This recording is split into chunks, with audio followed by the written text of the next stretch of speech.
Praise the lord.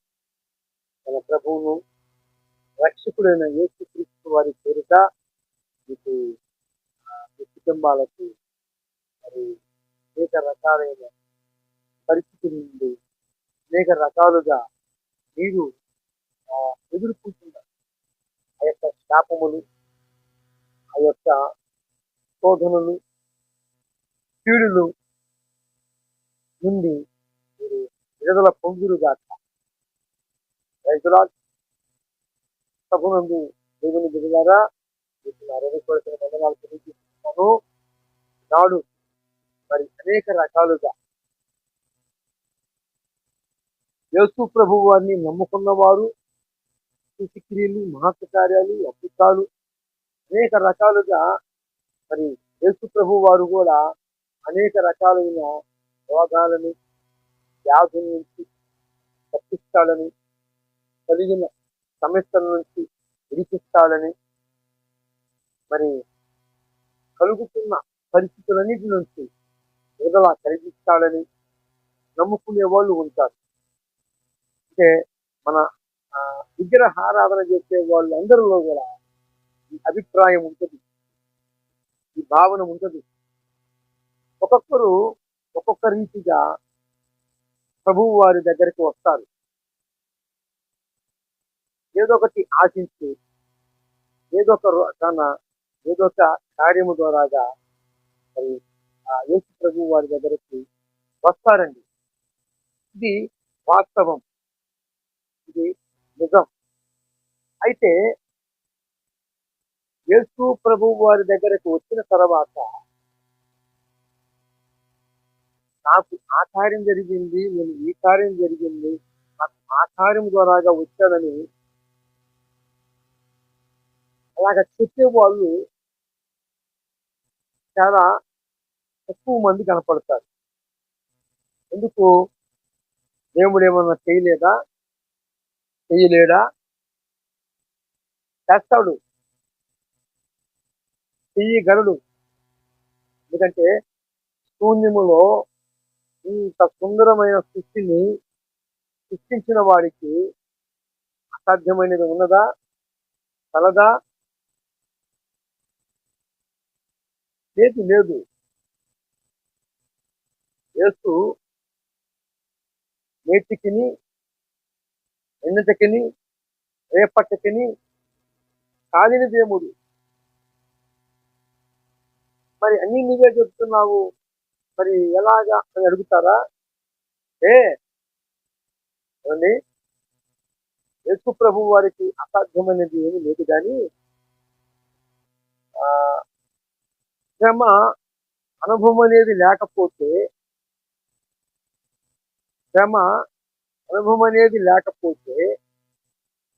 కష్టం అనేది లేకపోతే దాని యొక్క విలువ అనేది మనిషికి అర్థం కాదు. అనే దానికి అర్థంగా కొన్ని రకాలైన పరిస్థితులను అనుమతిస్తాడు. ఇప్పుడు ఒక ఉపమాన రీతిగా చెప్తానండి, అర్థం కావాలిగా. ఇద్దరు స్నేహితులు ఉన్నారు. ఆ ఇద్దరు స్నేహితుల్లో ఒకరికి ఫీవర్, ఈ యొక్క ఫీవర్ వచ్చిందంటే, అంటే జ్వరం, తెలుగులో జ్వరం అంటారు, ఇంగ్లీష్లోనేమో ఫీవర్ అంటారు. ఈ ఫీవరు అనేది ఒక వ్యక్తి మీదకి అటాక్ జరిగినప్పుడు మరి దాని యొక్క తీవ్రమైన పరిస్థితి, కాళ్ళు చేతులు లాగటం, మరి భయంకరమైన వేడి మనలో నుండి రావటం, కొన్ని సందర్భాలలో ఆ యొక్క ఫీవర్ వల్ల, జ్వరం వల్ల ఏమవుతారంటే పరిస్థితి కూడా చేయి దాటిపోయే పరిస్థితి ఉంటుంది. అవునంటారా కాదంటారా? అప్పుడు ఈ ఇద్దరు స్నేహితులకి ఒకరికేమో ఈ షుగర్ వల్ల కష్టం వస్తే మరొకరికి రాకపోతే బాధ, కష్టం ఆ వచ్చిన వాడికి మాత్రమే తెలిసిద్ది. చచ్చిన వాడికి తెలియదు. మరి చచ్చిన వాడికి కూడా తెలియాలంటే ఆ ఇద్దరు స్నేహితులకి వచ్చి ఉంటే వెంటనే ఆ బ్రదర్ వెంటనే మరి నేను వెహికల్ తీసుకొస్తాను. వెహికల్ మీద కూర్చో, మరి కొద్దిగా ఓపిక పట్టు, మరి డాక్టర్ గారికి వెళ్దాం, ఇంజక్షన్ చేపిస్తాను, కొంచెం కొంచెం అని చెప్పి, ఎందుకంటే ఆల్రెడీ మన ఓను వచ్చి ఉంది కాబట్టి ఆల్రెడీ ఆ బాధ అనేది మనకు తెలుసు కాబట్టి ఆ అనుభవం, ఆ పాఠము నేర్చుకున్నాడు. అవునంటారా కాదంటారా? ఈ ఇద్దరు స్నేహితుల్లో ఒకరికి వస్తే ఒకరికి రాకపోతే ఆ బాధ అనేది తెలియదు కదా. అవునంటారా కాదంటారా? అలాగనే ఏమండి మానవులు మనము కొంచెం ఆలోచన చేస్తే ఏమండి చాలా మందిలో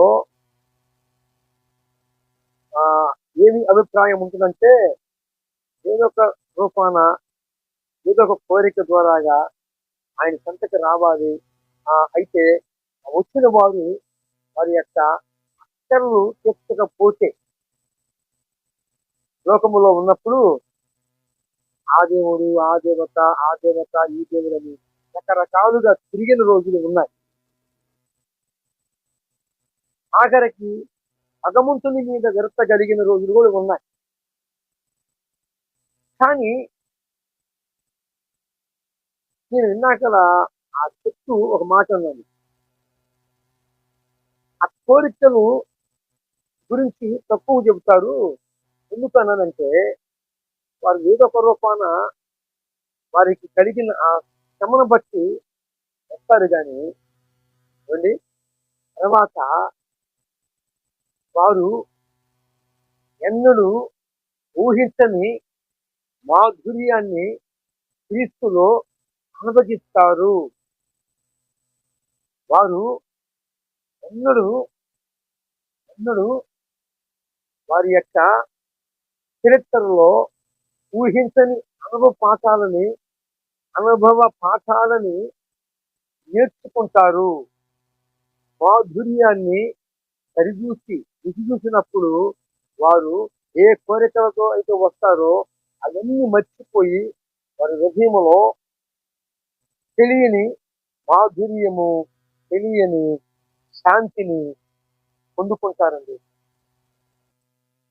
పొందుకొని వారు ఆ ఆ క్రీస్తుకి వెలపట ఉన్నప్పుడు పడిన ఆ శోధన, ఆ కీడులు వాటన్నిటిని అనుభవాలుగా పాఠాలుగా నేర్చుకొని ఇక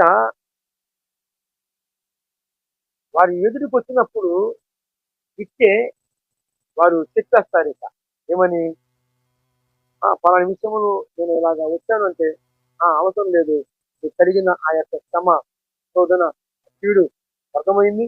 మరి ఇక నేను ఎలాగైతే యేసు ప్రభు వారి మీద ఆధారపడతానో నువ్వు కూడా అలాగనే ఆధారపడతావా అని వారి యొక్క అనుభవాన్ని, పాఠాలని వారికి నేర్పుతున్నప్పుడు వీరు కూడా మరలా పాఠాలు నేర్చుకొని ఆ పాఠాలని మరొకరికి తెలియజేసినప్పుడు అదే సాక్ష్యము అంటారు. క్రైస్తవములో సాక్ష్యం అనేది చాలా ముఖ్యమైనది. రైతులా శ్రమ అనేది సృష్టికర్తను దగ్గరకి తీసుకొచ్చిందని, శ్రమ అనేది సృష్టికర్త చెంతకి నడిపించిద్దని నేను మీకు తెలియజేస్తాను. ఎందుకంటే 119వ కీర్తన 67వ వచనంలో దావీదు అంటాడు, శ్రమ కలగక మునుపు నేను త్రోవ విడిచితిని, శ్రమ నాకు కలిగినప్పుడు అక్కడికి నిజమైన ఆయన వెలుగులోకి, ఆయన మార్గములో నేను స్థిరంగా ఉండటానికి నాకు సహాయపడింది ఏంటంటే శ్రమ. శ్రమ అనేది లేకపోతే నేను సృష్టికర్తనే కోల్పోయేవాడిని. ఏమండి? చక్కగా సాక్ష్యం ఇచ్చాడు దావీదు, కీర్తనాకారుడైన దావీదు. శ్రమ అనేది మనిషికి లేకపోతే, శ్రమ అనేది లేకపోతే ప్రశాంతమైన జీవితం ఉంటుంది అనుకుంటారు. కానీ ఆ ప్రశాంతమైన జీవితంలో దేవుని నుండి, ఆ ప్రశాంత జీవితము దేవుని నుండి పాతాళానికి తీసుకొని పోవడానికి సమసిద్ధమై ఉంటుంది. ఈ శ్రమల కొద్దిగా ఆ తెగలు, ఆ శ్రమల్లో కొంచెము ఆ శోధనలు రాగానే యేసు ప్రభు వారిని విడిచిపెట్టి మరలా ఆ పాత జీవితాలనే జీవిస్తూ ఉంటారు. ఎంతవరకు జీవిస్తారండి? ఎన్ని రోజులు ఉంటారు ఆ పాత జీవితాలలో? యేసు ప్రభు వారిని తెలుసుకొని ఆయన త్యాగాన్ని తలపోసుకొని మరలా కొంచెం తెగ వస్తే మేము తట్టుకోలేకపోయాం, ఆ శోధనలు భరించలేకపోయాం అని ఎన్ని సాకులు చెబుతారో అక్కడికి వారి పేరు దేవరన్న ముందు నుండి మృత్యుపబడితే ఆఖరికి వారు ఎక్కడికి వెళ్తారంటే పాతాళానికి ఏర్పడతారు. మరి మీరు ఏ పరిస్థితిలో ఉన్నారో చూసుకోనండి, సరి చేసుకోనండి. మరి మీరు సరిచేయబడాలనే నా యొక్క ఈ యొక్క ప్రయాస, దైవ వాక్యమానము, దేవుని వాక్యమును మీకు అందించాను. ఆత్మ సంగతులు తెలియగలిగిన వాడు వినుగాక. ఆమేన్.